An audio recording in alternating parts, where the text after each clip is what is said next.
Et je fais du service. Je suis passionnée par la pâtisserie. Les récoltes, les semences, après le machinisme et tout ça, c'est ça qui me plaît. Ben, ça me plaît, oui, ça me plaît dans un sens où j'apprends beaucoup de choses. Je ne ferais pas ça de ma vie, quoi. Moi, ma vie, je vais faire pompier. Moi, je veux berger. J'aime bien les moutons, on va dire. Et après, la mécanique, tout ce qui est entretien, ça me plaît vraiment. Faire cuistot dans les grands restaurants. Pour faire vétérinaire ou soigneur animalier plus tard. Ce que j'aime bien dans la cuisine, c'est faire plaisir aux gens. J'aime travailler les produits du terroir, j'aime les améliorer, les confectionner. Et j'aime surtout faire plaisir aux autres. Le but, quoi, dans le service, de mettre les gens à l'aise pour qu'ils reviennent, et voilà. Une des priorités premières du cuisinier, c'est de connaître le produit. Il faut forcément s'intéresser à tout ce qui est élevage, jardinage, etc. Et lorsqu'on sait comment les produits sont produits, on arrive à mieux appréhender leur transformation. Vers Castelnaudary, il y a un parc de chevreuils.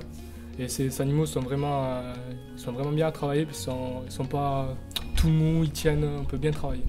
Moi, en tant que prof et consommateur aussi, ça m'intéresse d'avoir des produits de qualité. Donc, ce qu'on met souvent dans les lycées agricoles, l'exploitation doit être un pôle d'excellence et servir d'exemple à ce qui se fait dans la région.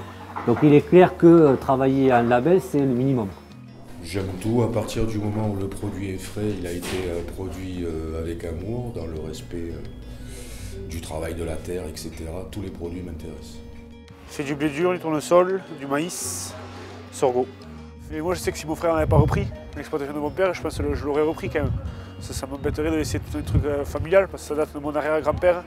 Les moutons, tout ça, mon père est gardien de troupeau à Matmal, de vaches. Donc des fois je l'aide aussi pour les déplacements. Et je l'aide à faire les clôtures, tout ça. Et ouais, ça me plairait de travailler un peu sur ça. Donc du producteur jusqu'au consommateur. Hein. Donc, et comme vous êtes un des maillons de cette filière, c'est quand même très intéressant que chaque maillon voit ce qui se passe en amont et en aval. Là, on fait de la production déjà dans les serres. Et après, en plus, on a de l'art floral. Donc on fait des bouquets, on fait des compositions funéraires aussi. Ça dépend parce que voir comment on fait les fleurs, ça m'aidera pas quoi, mais faire ce qu'on vient de faire là, pour le mettre au centre de la table, si on me dit de le faire un jour, ça me servira. Ouais, c'est vrai que par rapport à l'art floral, ouais, c'est vrai que c'est assez intéressant parce que c'est vrai que dans les restaurants, on aime bien mettre des fleurs. Et ben, par rapport au projet du champ à l'assiette, c'est quelque chose de génial à mes yeux parce que j'aime bien le contact avec les gens.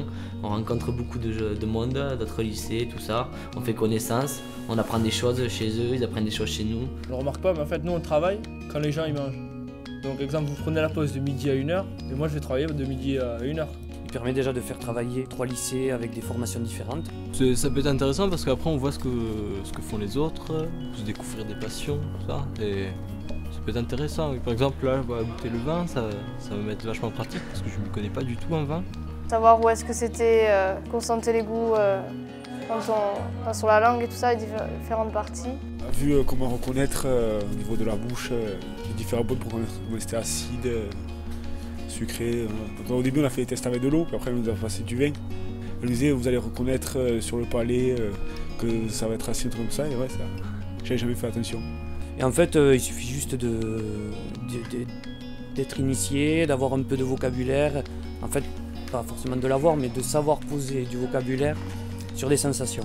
J'ai appris tous les travaux de la vigne, de l'œnologie, j'ai appris à déguster. J'ai vu ce que c'était faire les salons, tout ça. Et voilà, l'objectif c'est que vendange 2014 on puisse vinifier, déguster, travailler sur les goûts. Et non plus seulement goûter, mais vraiment agir sur le produit. J'ai appris à tailler des vignes, comment il fallait tailler les vignes. J'ai dégusté différents vins ce matin. Et là, comment il plantait les fleurs avec une machine. J'aime bien quoi. On apprend des choses aussi à travers ce projet. Quand on va à Charles Cros, apprendre à faire la cuisine. On a un chef, et ce chef, c'est un petit peu comme l'armée, la cuisine. Il nous donne les ordres et on doit toujours lui répondre par oui chef. Je sais pas, c'est comme être un soldat, je sais pas. Voilà. Comme je voulais être un petit peu dans l'armée, mais que c'était un peu trop dangereux, je préférais la cuisine et en fait j'ai trouvé ça par rapport à l'armée, ce qui j'ai bien aimé. À Castel pour voir le labour de cheval. Ouais, les agneaux qui sont pas assistés par leur mère, on leur donne le biberon toutes les 2 heures, je crois. Puis ça permet de voir aussi, en dehors du côté du champ à l'assiette, Ça permet de voir qu'est-ce qui se passe dans les autres établissements. Donc ici pour la partie viti, à Castellondari pour la partie production animale, et puis ensuite l'aboutissement de tout ça sur la partie transformation cuisine. Avec de bonnes farines, on fait des bonnes pâtes, des bonnes pizzas aussi. Des bonnes pâtes à pizza, c'est une pâte à pain. On est artisan, il faut toujours transmettre. Même vous, quand vous passerez sur le terrain, vous aurez envie de transmettre aux autres. Ah ouais, la vie c'est ça quoi, transmettre son savoir. Taille tôt, taille tard, rien ne vaut la taille de Mars.